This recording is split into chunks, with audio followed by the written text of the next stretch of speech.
I want to thank you for joining us at the 11 Alert Desk this afternoon. I'm Lauren Watson, your digital content manager here at KKTV 11 News. I'm here with meteorologist Josephine Saige. Josephine, some severe weather heading into our area this afternoon. Yeah, some of it's already here for our mountains, and some of us are already seeing rain in Colorado Springs. I know we are outside of the station. Right, yeah. So take us out to what that severe risk looks like for this afternoon, Lauren.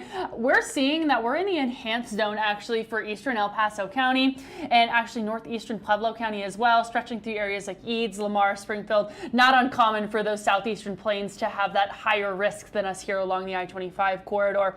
There in the yellow means we're in that slight risk on western sides of Colorado Springs, El Paso County, Pueblo, and western Pueblo County as well. But overall, what this means is that we're watching threats move in for this afternoon as we warm up. A lot of us have seen a couple 60s out there, and we're going to see 70s through Pueblo and Canyon City, I think. And all this has to do with is if we're going to gain enough energy with some of that sunshine that we got earlier today on just when and where these storm threats are going to land. I think we have the possibility to see up to 70-mile-an-hour wind speeds, hail up to golf ball size, bigger as you move into those southeastern plains, but we still have the chance to see those hailstones of maybe an inch or two here along the southern I-25 corridor. Not consistent, but we will be tracking those as some of those supercells this afternoon. Lightning pretty frequent, similar to yesterday, and our ground is already so saturated that flooding is going to be a possibility as well. We also have the risk for tornadic activity, mostly across those kind of northeastern areas of us. That puts us down the eastern I-70 corridor, basically. Now, taking a look at that radar, I mentioned some showers here over Colorado Springs, Monument as well, through that Castle Rock region, and yes, right over Colorado Springs proper, seeing some pretty moderate to heavy rainfall out there. But tracking out the rest of what you can expect this afternoon, it's just about 1:30 right now. And by the time we get into our 2 o'clock hour, still expecting that rain to continue, maybe a bit of a break towards that maybe 4 or 5 o'clock hour. This is the first round, what we're watching currently.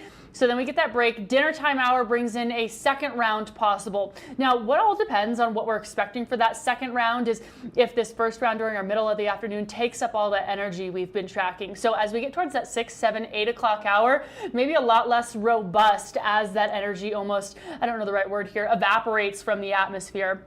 Later this evening, again, starting to track those more severe storms, southeastern plains, La Junta, Rocky Ford, areas like that through Lamar as well. But the rest of us starting to get dry. And good news, Saturday is a lot drier and more sunshine moves in, but not for long, Lauren. By the time we get into our Sunday and Monday, more chances for thunderstorms do return. Goodness, I know I was looking at some of our online coverage earlier. Tomorrow's Get Outdoors Day here in Colorado Springs. That starts pretty early in the morning. What are we looking at for that? I know they really hype that up as, you know, free activities out at Memorial Park.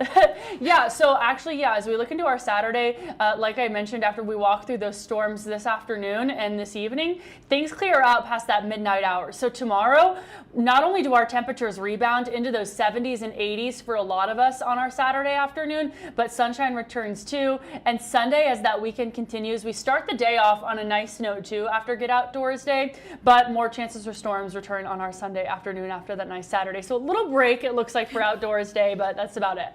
Awesome. Well, I'm going to check the comments very quickly. If you guys have any comments, questions for Josephine while we have her over here at the 11 Alert Desk, feel free, if you're watching on Facebook or YouTube, to drop those in the comments. But until, you know, we have some of those, Josephine, I know maybe a little repetitive, but what do you think is the biggest risk for the rest of the day? Yeah, looking at what the risks we can expect throughout the afternoon. We're right now watching our first almost kind of round move in. So with this, we can expect small hail, decent sized hail through those eastern plains, moderate to heavy rainfall. Some lightning is going to be associated with this as we get throughout the afternoon too. Second round is expected towards dinner time. So as we watch that second round move in 4, 5, 6, 7 o'clock, if our atmosphere is less energized than it is earlier in the afternoon, you can expect those to be a lot less robust. But the overall picture here is be inside, be weather aware, because there is that chance to see some pretty big hail this afternoon, depending on how things shake out.